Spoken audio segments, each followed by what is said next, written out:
बिस्मिल्लाहिर्रहमानिर्रहीम। आज जो हमारा टॉपिक है वो है renal mechanism in acid base balance. हमने इससे पहले जो है ना दो मैकेनिज्म पढ़े हैं, एक है ब्लड बफर्स और दूसरा आपके पास है respiratory mechanism.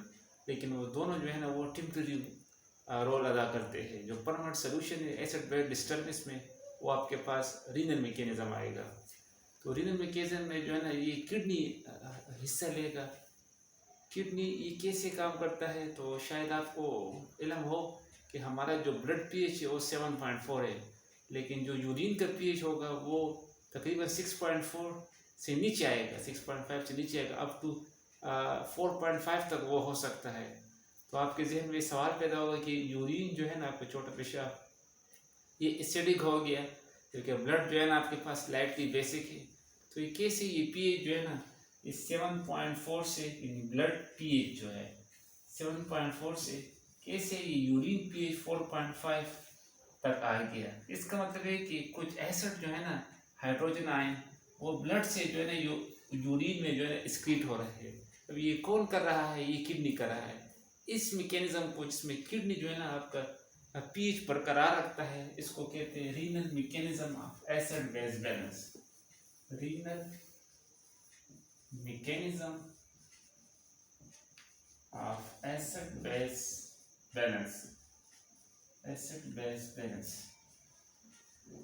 It is third line of defense.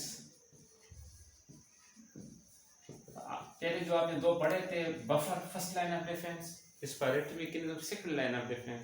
तो renal mechanism it is third line of defence and give a permanent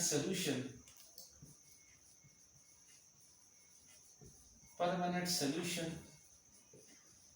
to acid base disturbance। देखिए एसिड बेस जो डिस्टर्बेंस आएगी तो उसका सोल्यूशन जो है ना दो जो टेम्पररी सोल्यूशन देंगे और ये इसका परमानेंट सोल्यूशन देगा। किडनी जो है ना kidney play this role, kidney इस पे ये किरदार अदा करेगा। और किडनी जो है ना किडनी की अभी बात है कि kidney makes acidic urine, blood pH is 7.4 while urine pH can range from 6.5 to 4.5 depending on your hydrogen ion concentration. If there is more hydrogen ion concentration, then it will kidney remove more hydrogen ion in urine. So it depends on your hydrogen ion concentration. Renal mechanism will explain in the following. Renal mechanism will be explained in the following four reaction, four process भी कहते हैं। First जो है ना आपके पास है excretion of hydrogen ion, दूसरा आपके पास है reabsorption of bicarbonate ion, bicarbonate HCO3,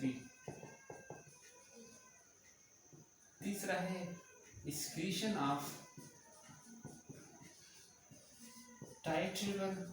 titratable acids जिसको हम NaH2PO4 भी कहते हैं। और फोर नंबर जो है ना आपके पास है excretion of ammonia in the form of ammonium ion. तो ये चार तरीकों से किडनी जो है ना एसिड बेस बैलेंस रखता है। देखिए पहले जो स्टेप है रीनल मैकेनिज्म है वो आपके पास है एक्सक्रीशन ऑफ हाइड्रोजन आयन। जो आपका किडनी है, किडनी में होते हैं नेफ्रॉन्स। तो नेफ्रॉन में जो है ना फिर पार्ट से, अभी मैं आपको एक डायग्राम से बताऊंगा कि वो Bowman capsule, proximal tubule, loop of Henle and distal tubule. तो आपके पास जो उसका रीनल ट्यूबुलर सेल है नेफ्रॉन में, रीनल ट्यूबुलर सेल, उसमें हमारे साथ हाइड्रोजन आयन होता है। अभी ये हाइड्रोजन आयन जो है ना, ये कहाँ से आया उसके पास रीनल ट्यूबुलर सेल में? तो उनके जो टिश्यू है renal tubular cell, carbon dioxide वहाँ जो बन गया है, तो carbon dioxide in the presence of carbonic anhydrase enzyme, carbonic anhydrase और कार्बन डाइऑक्साइड मिलकर कार्बोनिक एसिड बनाएंगे। कार्बोनिक एसिड डिसोसिएट हो जाएगा हाइड्रोजन आयन में और बाइकार्बोनेट में। तो हाइड्रोजन आयन जो है देखिए रीनल ट्यूबुलर सेल से बाहर निकलेगा, क्योंकि ये हाइड्रोजन आयन पॉजिटिव फॉर्म में जा रहा है ना, तो पॉजिटिव चार्ज को बैलेंस करने के लिए लूमेन से जो केविटी है, अभी मैं आपको डायग्राम से बताऊंगा, वहां से सोडियम आयन रीअब्जॉर्ब हो रहा है, एक प्लस जा रहा है तो दूसरा प्लस आ रहा है।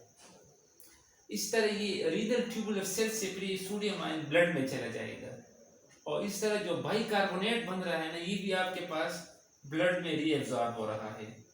जो हाइड्रोजन आयन सिक्रीट होगा ट्यूबुलर ल्यूमन में, तो वो फिर कंबाइन होगा नॉन कार्बोनेट बेस से, मतलब ये बाइकार्बोनेट के साथ कंबाइन नहीं होगा, बल्कि अमोनिया के साथ भी हो सकता है, फास्फेट बफर के साथ भी हो सकता है, लेकिन कार्बोनेट जो ना हो, इस तरह फिर वो यूरिन में जो है ना वो एक्सक्रीट हो जाएगा। अभी मैं आपको डायग्राम से ये सारा वो बताऊंगा, लेकिन आप ये याद रखना है कि कैसे हाइड्रोजन आयन सिक्रीट हो रहा है, एक्सक्रीट हो रहा है, और सोडियम आयन उसके बदले रीअब्जॉर्ब हो रहा है ट्यूबुलर लूमेन से, और ट्यूबुलर सेल से फिर वो ब्लड में आ रहा है। तो दो बातें आपने सीखी है कि ब्लड में बाइकार्बोनेट जो है ना वो आ रहा है, और दूसरा ब्लड में सोडियम आयन आ रहा है। ये दोनों चीज़ें जो है ना रीनल ट्यूबुलर सेल से ब्लड में आ रही है।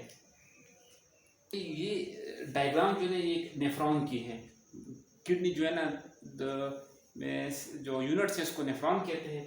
तो ये इसका जो कप शेप स्ट्रक्चर है इसको वोमेन कैप्सूल कहते हैं, और ये जो पाइप आपको नजर आ रही है ये पाइप, तो ये स्टार्ट यहाँ तक जो हिस्सा है इसको प्रॉक्सिमल ट्यूब्यूल कहते हैं, ये वाला लूप ऑफ हैंडले और ये वाला डिस्टल ट्यूब्यूल। तो इसके ये रास्ते को देख के, ये रास्ता जो है ना, ये ट्यूब जो रास्ता है इसको ट्यूबुलर लूमन कहते हैं, ट्यूबुलर लूमन। और ये जो सेल्स है ये वाले, तो इन सेल्स को कहते हैं रीनल ट्यूबुलर सेल। तो रीनल ट्यूबुलर सेल में ये प्रोसेस होगा, और वहाँ से फिर हाइड्रोजन आयन इस लूमन में आएंगे, और इस लूमन से जो है ना सोडियम आयन फिर रीनल ट्यूबुलर सेल में जाएंगे, और फिर ये जो ब्लड है आपके पास, ये जो आपको नजर आ रहे हैं गुंचा सा, इससे ब्लड आएगा, रीनल आर्टरीज को कहते हैं, इसके ट्यूबुलर आर्टरी कहते हैं, इसके घूमेगा, ये ब्लड वेसल है। तो ये ब्लड जो है ना फिर इसमें ये सोडियम आयन बाइकार्बोनेट चले जाएंगे। देखिए सेकंड जो प्रोसेस है आपके पास रीअब्जॉर्प्शन ऑफ बाइकार्बोनेट आयन। जो आपका यूरिन है नॉर्मल यूरिन, तो उसमें तो एसिड होगा, हाइड्रोजन आयन होगा, लेकिन बाइकार्बोनेट नहीं होगी, क्योंकि ये बाइकार्बोनेट जो है ना टोटल बाइकार्बोनेट वो ब्लड दोबारा रीअब्जॉर्ब करेंगे। ये कैसे रीअब्जॉर्ब करते हैं? देखिए जब ब्लड किडनी में आता है ना, पिछले आपने अभी स्लाइड में आपने देखा कि नेफ्रॉन में जो है ना ब्लड वो ग्लोमेरुलस में आ रहा था, तो वहाँ पर ये ब्लड जो है ना फिल्टर हो जाएगा। आपने सुना होगा कि गुर्दा जो है ना किडनी के खून को फिल्टर करता है, तो नेफ्रॉन में जब ये खून फिल्टर होगा तो इससे जो सिर्फ वाटर निकलेगा और आयन निकलेंगे, ब्लड से नहीं निकलेंगे।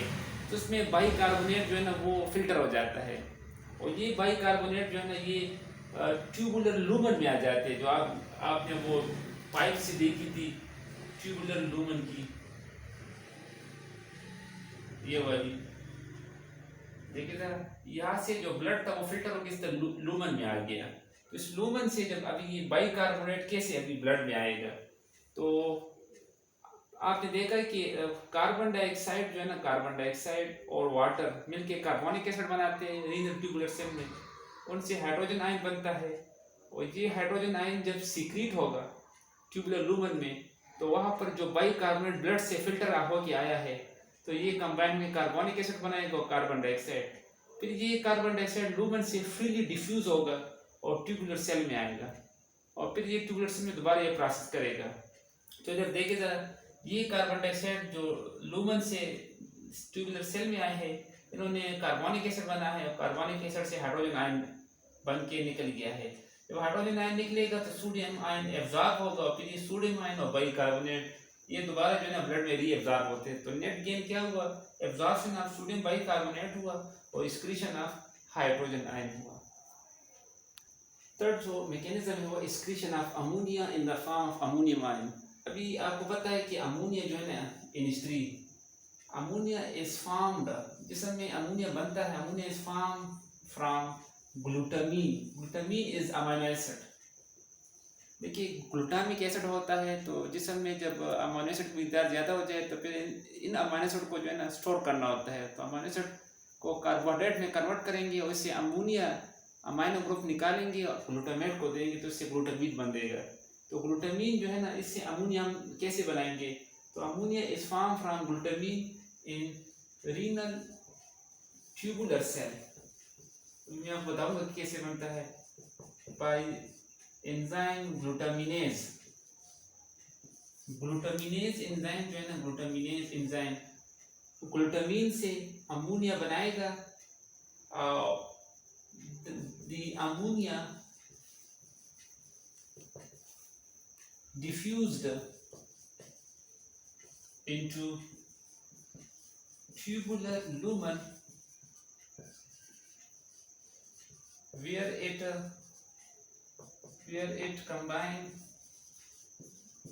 combine with hydrogen ion to form ammonium ion, and इसको कहते हैं ammonium ion, and excreted in urine, और इसके लिए यूरिन में वो एक्सक्रीट हो जाएगा। देखिए ज़रा मैंने आपको बताया कि ग्लूटामीन इज अमीनो एसिड। ये glutamine amino acid renal tubular cell में ग्लूटामिनेज एंजाइम इसको ग्लूटामेट में कन्वर्ट कर देता है, उससे अमोनिया रिलीज हो जाता है। ये अमोनिया जो है ना ट्यूबुलर सेल में बन गया है और फिर ये ट्यूबुलर सेल से फ्रीली डिफ्यूज होकर ट्यूबुलर लूमेन में आएगा। अभी जब ट्यूबुलर लूमेन में ये अमोनिया आएगा तो यहाँ पर ऑलरेडी जो है ना ये हाइड्रोजन आयन वो एक्सक्रीट हुए हैं। ये हाइड्रोजन आयन कहाँ से आए हैं, देखिए ज़रा, वही पिछला वाला आप याद करें, carbon dioxide water tubular cell में कंबाइन के कार्बोनिक एसिड बनाएंगे in the presence of carbonic anhydrase. This carbonic acid will dissociate to hydrogen ion bicarbonate. Bicarbonate जो है ना ब्लड एब्जॉर्ब करे तो हाइड्रोजन आयन वो ट्यूबुलर लूमेन में सीक्रेट होगा, इसके बदले वो सोडियम आयन वो रीअब्जॉर्ब करेगा। तो देखिए ये हाइड्रोजन आयन जो आया है ये ट्यूबुलर सेल से आया है और ये हाइड्रोजन आयन अमोनिया के साथ मिलकर अमोनियम आयन बना लेगा और ये अमोनियम आयन जो है ना यूरिन में भी सीक्रेट हो जाएगा। तो देखिए ज़रा, तो जो हाइड्रोजन आयन यूरिन में आ रहा है तो उसमें हाइड्रोजन आयन अमोनियम आयन जो है हाफ से लेके 2/3 तक हो सकता है, डिपेंड करता है बॉडी में हाइड्रोजन आयन की मिकदार को। अगर एसिडोसिस से हाइड्रोजन आयन बहुत ज़्यादा है तो इनकी मिकदार 2/3 तक पहुंच सकती है। About half to 2/3 of urine acid, मतलब यूरिन जो एसिडिक है तो इसमें बड़ी वजह अमोनियम आयन की है। तो ये अमोनियम आयन हाफ भी हो सकता है और 2/3 भी हो सकता है, डिपेंड करता है एसिड मिकदार पर। जो फोर्थ मैकेनिज्म है acid base renal acid base balance में, तो वो है एक्सक्रीशन ऑफ नाइट्रिक एसिड और एक्सक्रीशन ऑफ H2PO4। आप थोड़ा याद करें कि हमने बफर पढ़ा था, 3 किस्म के बफर थे, बाइकार्बोनेट बफर, फास्फेट बफर और प्रोटीन बफर। तो फास्फेट बफर जो हमने पढ़ा था कि इसका जो मेन रोल है वो रीनल रेगुलेशन में है, मेन जो इसका रोल है। फिर अब देखिए ट्यूबुलर लूमेन में जो फास्फेट बफर है यानी डाइसोडियम हाइड्रोजन फास्फेट का, उसका pH 7.4 है ब्लड में, जो वहाँ से वो फिल्टर होगा प्लाज्मा में आएगा तो ये डिसोसिएट होकर सोडियम आयन बनाएगा, सोडियम हाइड्रोजन फास्फेट आयन बनाएगा। तो ये जो आप 3 स्लाइड में आपने पढ़ा कि सोडियम आयन एब्जॉर्ब होगा और हाइड्रोजन आयन रिलीज होगा। तो ये सोडियम आयन एक्चुअली उस बफर का पार्ट है जो डाइसोडियम हाइड्रोजन फास्फेट के फॉर्म में है। तो ये सोडियम आयन एब्जॉर्ब होगा और हाइड्रोजन आयन रिलीज होगा, एक्सचेंज होगा। तो ये हाइड्रोजन आयन जो बना है आपको पता है कार्बन डाइऑक्साइड वाटर से कार्बोनिक एसिड से हाइड्रोजन आयन, बाइकार्बोनेट आयन। तो देखिए हाइड्रोजन आयन एक्सचेंज हो रहा है सोडियम आयन से, सोडियम आयन बफर से आ रहा है, हाइड्रोजन आयन कार्बन डाइऑक्साइड से जा रहा है। तो ये हाइड्रोजन आयन के लिए इस सोडियम हाइड्रोजन फास्फेट के साथ मिलकर सोडियम डाई हाइड्रोजन फास्फेट बनाएगा। ये एसिडिक है, जो ही हम प्रोसेस होगा ये रीनल ट्यूब्यूल में हम जितना दूर जाएंगे तो इतना एसिड की मिकदार जो है ना ये ज़्यादा होगी। देखिए ये वो नेफ्रॉन है, तो ये इधर आएंगे तो एसिड जो है ना एक्सक्रीशन ज़्यादा होगी और यूरिन जो है ना एसिडिक हो जाएगा। तो जो ब्लड का पीएच है वो 7.4 था और ये यूरिन का जो पीएच है वो 4.5 तक आ सकता है। It depends on this hydrogen ion concentration. This hydrogen ion concentration is increasing, then the pH will be decreasing. This is all about the renal mechanism of acid base balance.